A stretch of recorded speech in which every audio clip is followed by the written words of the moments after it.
Starting last Wednesday, Trinidad and Tobago's Ministry of Health moved from the registration for vaccine system to a walk-in mass vaccination campaign, beginning with the over 60s and younger people who have non-communicable diseases.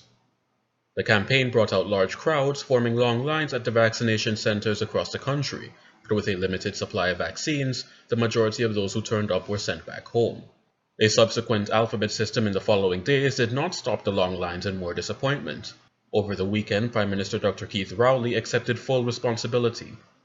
We are in no position to carry on mass vaccination, and therefore that experiment of trying to do too much with too little could only have failed, and it has failed, and we acknowledge that.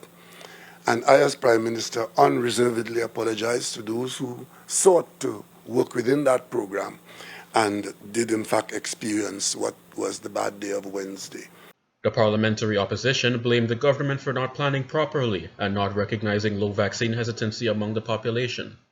It is baffling to comprehend the government's thoughts or strategy, especially when they knew exactly how many vaccines they had at the moment, very few as it turned out to be.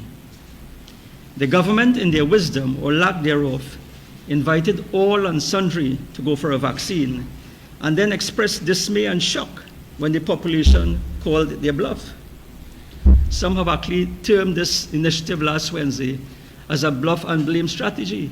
Meanwhile, opposition leader Ms. Kamla Prasad Besisar is warning of a virus of poverty sweeping the nation and that the country cannot have a 1990 repeat, in obvious reference to the attempted coup of that year.